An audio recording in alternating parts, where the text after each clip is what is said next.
All right, hey everybody. Today I'm going to go over an exercise called a dead bug. So anyone that has ever had lower back issues and has gone to physical therapy for this, you've almost been guaranteed to be taught the dead bug. I use it quite a bit in my programming. So I'm going to go over the basic dead bug, the beginner dead bug. Then I'm going to show you two more progressions or just alternative ways that you can build off of the dead bug, because the dead bug is an exercise that should be in your exercise routine, regardless of what your goals are, what your age is. Basically, your training age, whatever it is, you should have some form of dead bugs in there because it's one of the most beneficial exercises for teaching you core, posture, and stability of your spine. All right. So let me show you first of all what it basically just looks like. So you're going to be in what we call this tabletop position. So knees at 90 degrees, okay, toes flexed up, arms fully extended, fingertips pointed up at the ceiling. Okay. I may say this 100 times, and if I say it 100 times, I didn't say it enough. The most important part about this exercise that your lower back is driven into the ground. There is no arching. Okay, I don't know if you can see that, but my whole hand can get underneath here. Squeeze your belly to make sure your hips are nice and neutral, and you stay in this position. One little tip I'll give you before I jump into this: if you're having a tough time keeping that lower back pressed into the ground, put something on the ground that you can feel, not something huge that's going to get in the way. Maybe it's a tie, it's a belt, it's a super band, a mini band, anything that you can just barely feel, rolled up shirt maybe, anything like that you can feel. That way you have something for your body and your muscles that it can feel and it can press right into, so that way you have a nice cue for it, okay? So we're back in this tabletop position.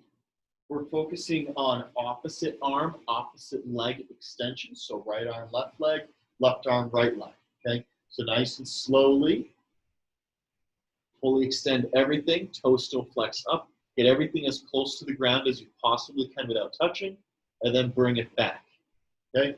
Opposite arm, opposite leg, don't think too much. This is how your fascia is connected. Now you may think I'm going super slow. No, this is the speed you want to be going at, okay? As much tension here as you possibly can, okay?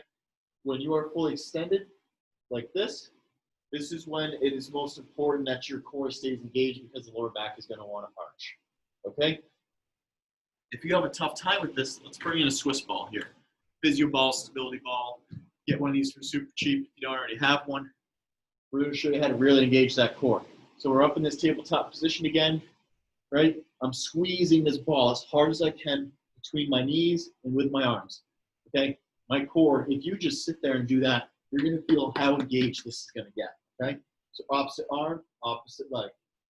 So here, so I'm pressing with my right arm into my left knee. Bring it back, and you're alternating.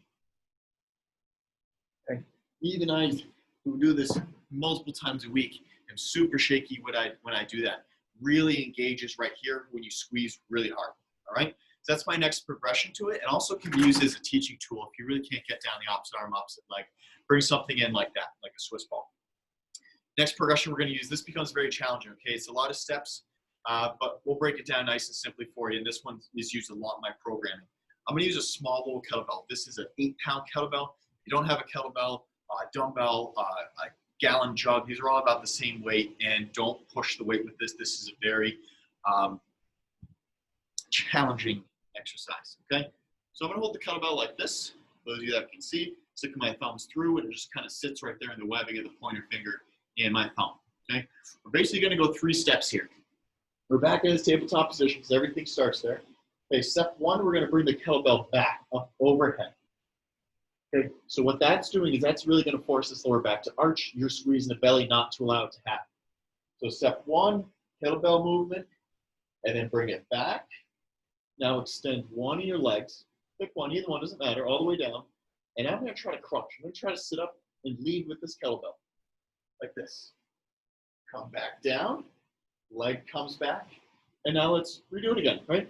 Kettlebell back, that's 1. Leg extend, opposite leg now. That's step 2. Step 3, crunch, sit up. Oh, nice and high, control the down, okay? The left leg, right leg, 1. Let's do 2. I'll demo 2, then I'll let you try it, all right? So kettlebell back, kettlebell comes up, 1 leg extends, crunch up, okay? Other leg, back, up, left leg, crunch. Okay, so that was just 2 that I demoed. Left leg, right leg 1, left leg, right leg 2. And this is already on fire, okay? Try a set of 8, try 2 sets of 8. Progress this, okay? So you become more and more challenging down here, lower belly, really gonna target those muscles that make your spine nice and safe, all right? So that's the dead bug and different progressions. Give it a try and let me know how that 6-pack ends up, all right? Thanks, everyone.